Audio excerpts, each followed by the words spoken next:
기적의 TV 상담받고 대학 가자 수능 특집 2017학년도 수능 분석과 대입 지원 전략. 자, 이번에는 수능 이후에 대입 지원 전략과 유의사항에 대해서 말씀 나눠보겠습니다. 먼저 우리 1교시에 수험생과 전화 연결을 했었는데요. 이번에는 수험생의 학부모와 전화 연결을 해보겠습니다. 안녕하세요.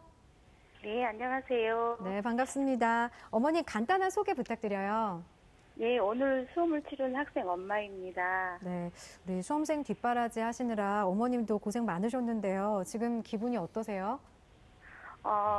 시원하고 섭섭하고 그러네요. 네, 우리 학생이 시험 보고 와서 시험 어땠다고 얘기하던가요? 약간 어려웠다고 그럽니다. 어려웠대요.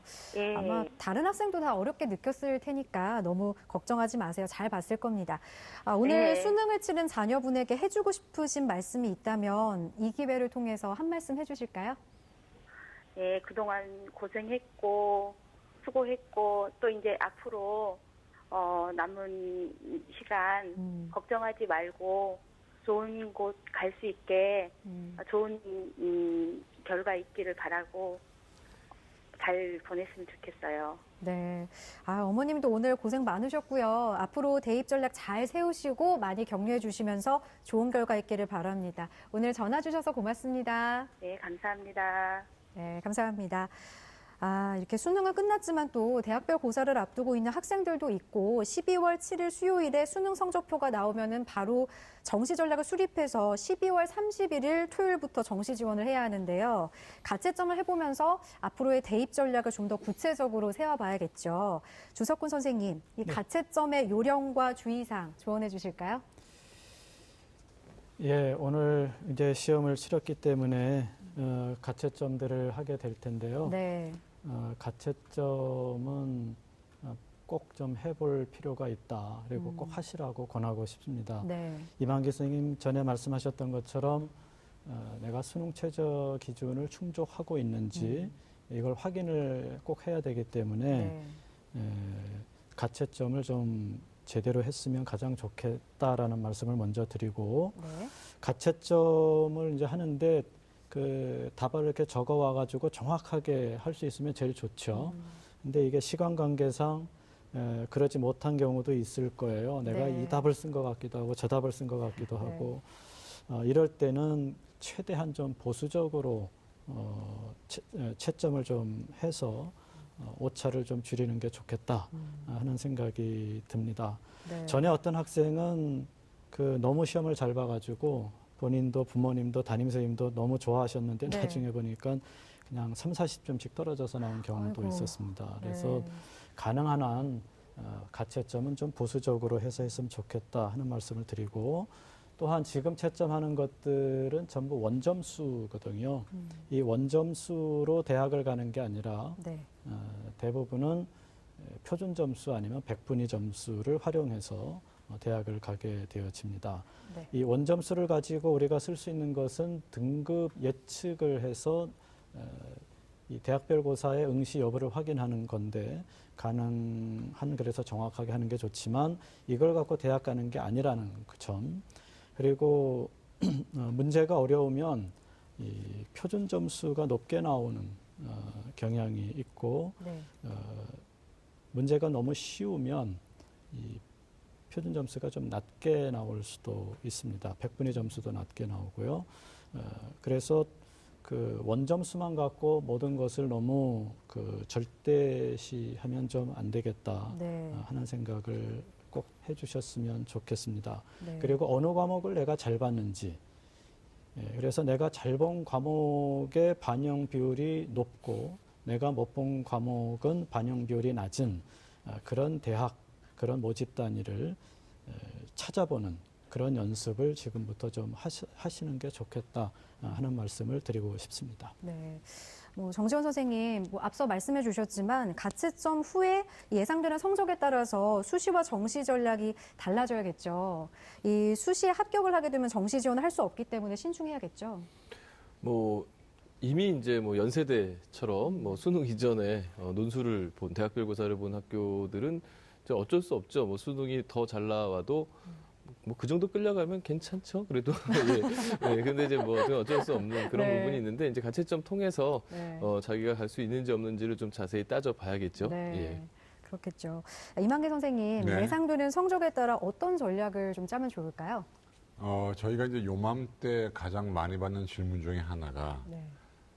제가 논술 보러 가야 돼야 말아야 돼요. 아, 이 질문이 제일 많아요. 네. 그리고 이 정도 점수면 어느 대학 갈 수 있을까요? 그런데 이제 네. 중요한 것은 좀 전에 주 교장 선생님 말씀하신 것처럼 대학은 원점수로 가는 게 아니거든요. 네. 그러니까 원점수에 너무 좌우되지 마시는데 대체로 이제 입시 기관들 사이트에 가면 표점으로 바꿔서 제시는 해줍니다만은 그 또한 절대적인 것이 아니니까 네. 일단 지금의 입장에서는 저는 뭐라고 당부드리고 싶냐면 만약에 등급 컷에 한 1, 2점 정도가 걸려서 시험 보러 가야 하나 말아야 하나를 고민할 때 그런 고민할 때가 아니라 네. 웬만하면 가는 게 낫겠다. 왜냐하면 어차피 수시 원서를 쓸 때는 가려고 쓴 대학이기 때문에 저는 시험 보러 가는 게 낫겠다는 생각이 들고 네. 다만 이제 월등하게 점수가 잘 나와서 내가 이 성적 가지고 이 대학 가랴 뭐 그럴 때는 사실은 시험 보러 안 가는 게 답이죠. 근데 네. 그것은 또 쉽지 않은 것이 좀 전에 교장 선생님 말씀하신 것처럼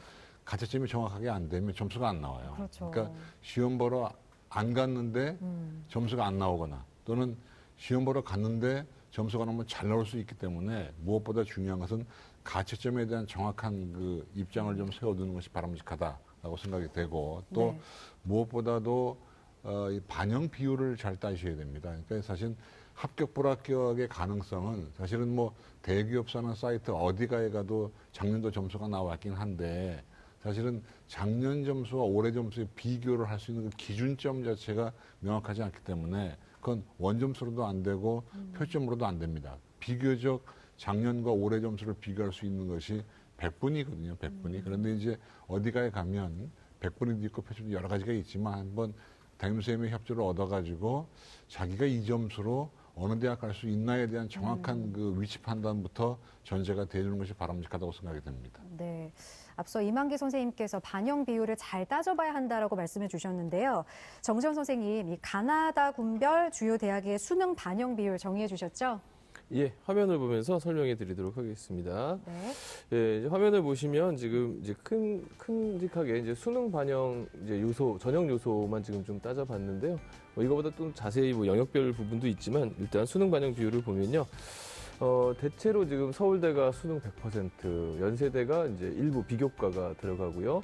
고려대도 이제 교과하고 비교과가 일부 들어가죠. 그다음에 서강대도 역시 비교과가 약간 들어가고요. 그러니까 서강대 같은 경우는 이제 비교과 순수 비교과만 보죠. 교과를 안 보고. 네. 성균관대, 한양대는 가나군에 따라서 이제 수능 100%가 있고 일부 교과가 들어가고요. 중앙대, 경희대 는 이제 수능 100%, 한국외대가 이제 교과 10%, 시립대가 이제 수능 100% 등으로 해서요. 있고요. 그다음에 이제 그밖에 또 주요 대학들 보면 대체로 학생부를 약간 반영하거나 아니면 이제 수능 100% 이렇게 네. 반영하는 수준으로 가고 있는데요.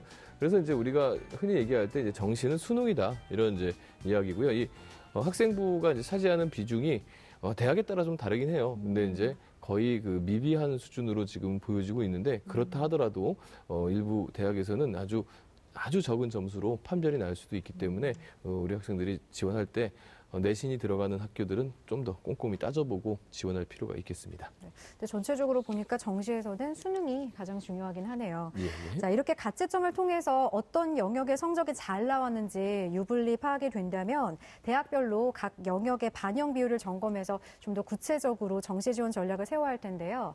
이만기 선생님, 이때 고려할 점이 어떤 게 있을까요? 그 반영 비율도 중요한데요. 그 전에 네. 더 중요한 게 반영 과목입니다. 네. 그러니까 대체로 중위권 대학이나 중상위권 대학들은 국어, 영어, 수학, 사회, 뭐 과학 그런 탐구까지 다 반영한 4과목을 반영을 하는데 네. 중하위권 대학은 3과목이나 2과목을 반영하거든요. 네. 그러니까 예를 들면 어느 대학은 수학과 탐구를 의무적으로 반영을 하고 국어나 영어 중에 하나를 선택하라 이런 대학도 있고 또는 어느 대학은 국수 영탕 가운데 네가 무조건 3개를 골라라는 대학도 있기 때문에 근데 문제는 뭐냐면 반영 과목 수가 적을수록 점수는 올라갑니다.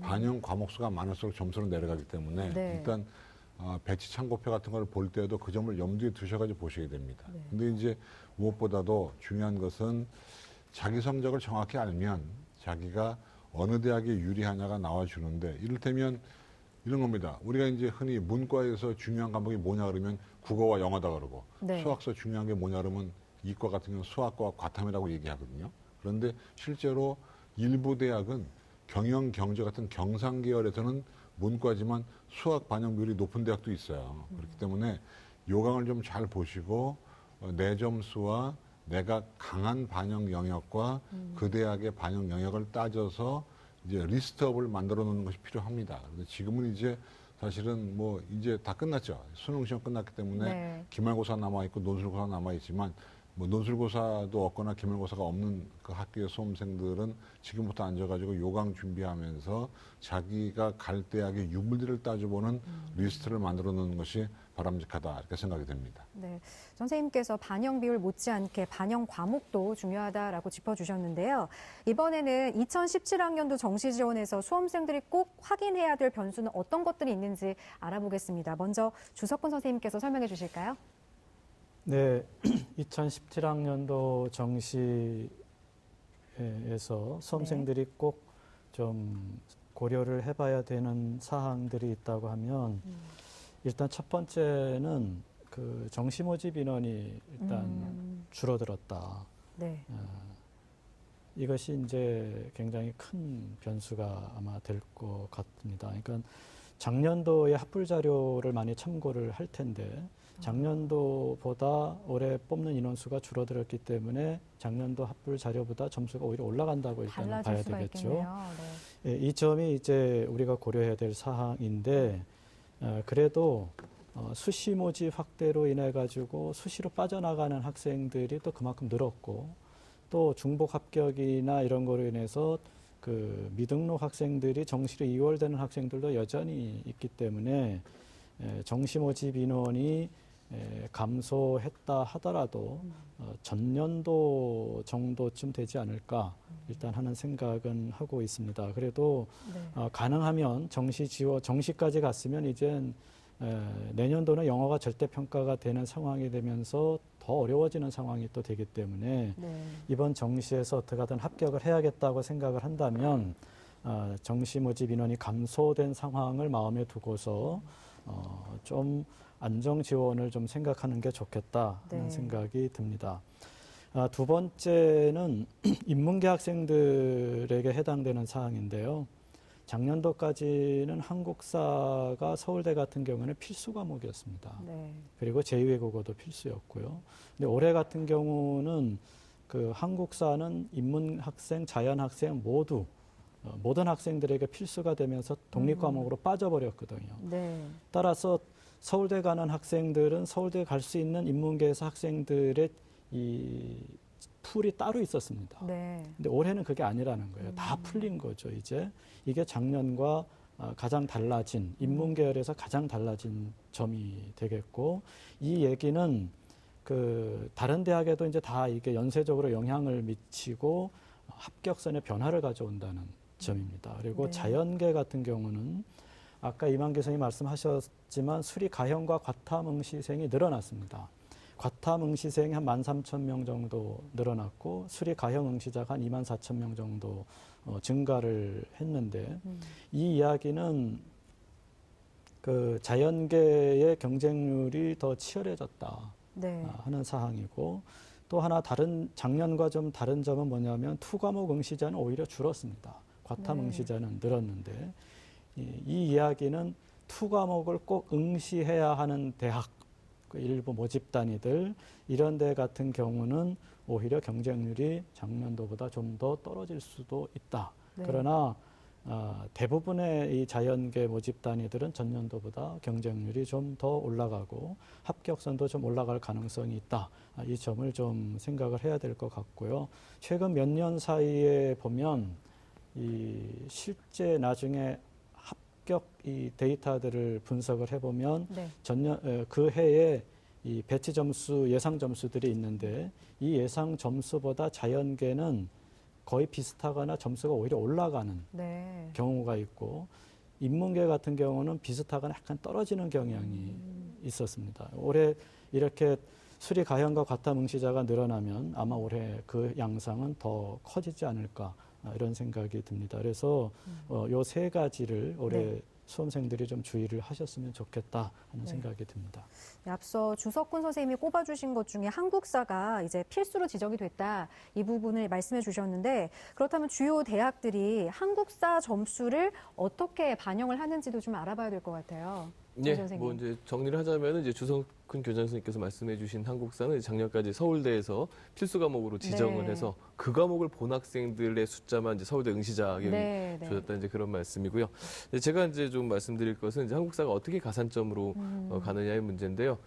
일단은 뭐 사실 학생들이 갖고 있을 만한 부담이나 뭐 득은 그렇게 많지는 않습니다. 그러니까 쉽게 얘기해서 무슨 말이냐면 한국사가 4등급까지는 거의 이제 가산점을 주거나 아니면 네. 감점이 없는 형태예요. 주요 대학에서. 네. 하지만 이 4등급이라고 하는 등급이 절대평가이기 때문에 25점만 받으면 4등급이거든요. 그러니까 50점 만점에 25점. 네.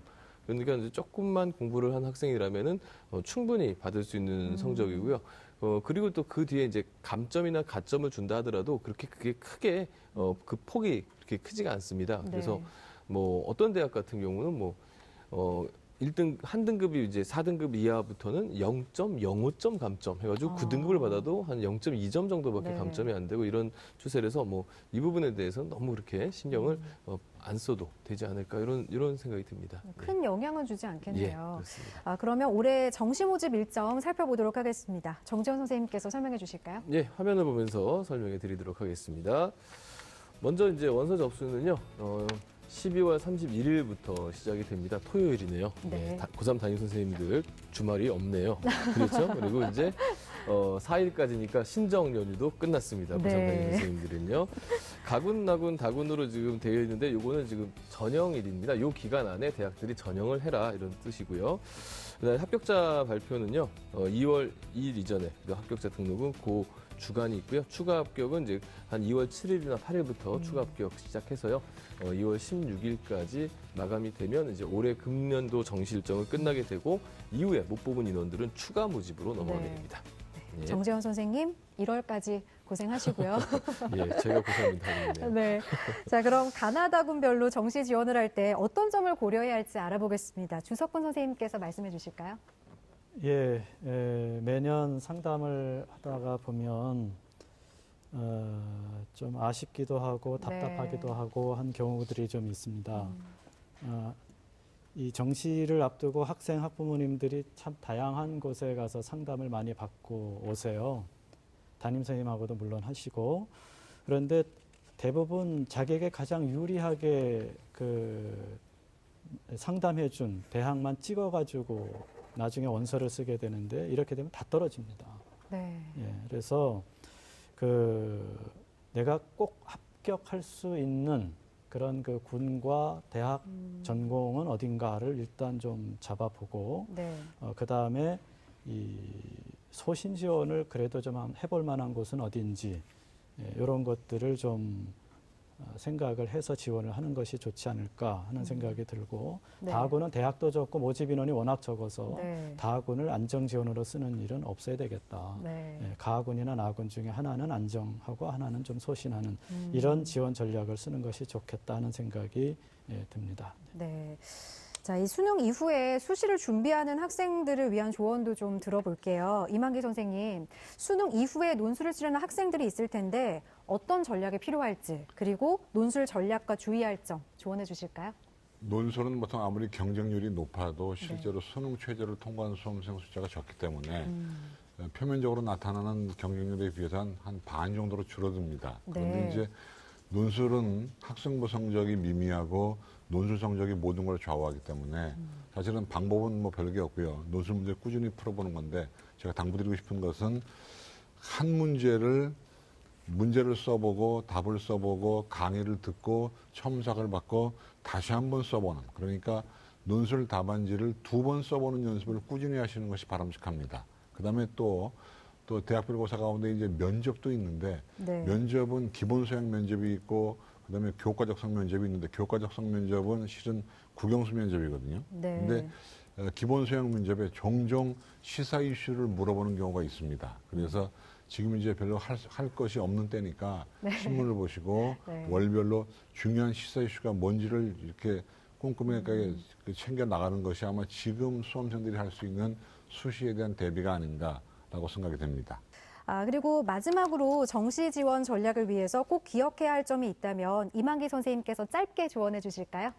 네, 대학 입학 요강을 공부를 해 주시고요. 네. 또 우수한 수험생은 이미 수시에 붙을 거기 때문에 쫄지 말고 정시 전략을 세웠으면 좋겠습니다. 네. 우리 주석권 선생님께서도 수험생들에게 힘이 되는 한 말씀 부탁드립니다. 예, 교육청 또 여러 기관에서 그 학교 담임 선생님 비롯해서 많은 곳에서 여러분들을 도울 그 정시 그 상담 기회들이 있습니다. 네. 이런 기회들을 잘 활용하시면 아마 좋은 결과들을 얻으실 수 있을 거라고 믿습니다. 네, 수험생 여러분 고생 많으셨고요. 정지원 선생님, 내일은 수준별 맞춤 입시 전략과 정보를 제시하는 입시 본색이 준비되어 있죠? 예, 그렇습니다. 2017학년도 수학능력 시험을 영역별로 집중 분석해 드린다고 하니까요. 많은 관심과 참여 부탁드리겠습니다. 네.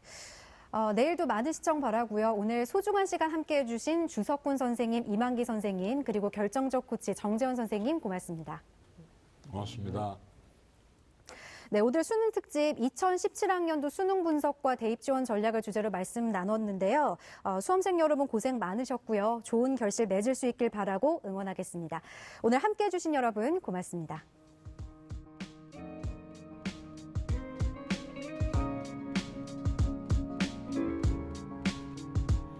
흐리멍텅하게 지나갔던 나의 유년 시절의 시간들은 이미 먼 날에 추억이 되었고 평생 내기에 결코 울리지 않을 것만 같던 고3 교실의 새벽적 소리는 어느새 내 앞으로 뚜렷이 다가왔어. 나보다 한참 앞선 친구들을 보며 반성. 그 후에 말이나 맞고 작지만 소중한 성과를 참 열망하고 있었던 나였건만 불안과 초조함만이 내 안에 가득 찼지. 미루야 갇혀서 길을 잃어버린 나를 봤지. 그때는 자그마치 300여 일이란 시간이 주어졌다는 사실을 깨달았고 그리 암울하지만은 나는 내 자신을 굳건히 믿기로 했어. 시작은 바람 아닌 지금부터일 테니 그것으로 됐어. 최선의 노력을 다해서 힘 닿는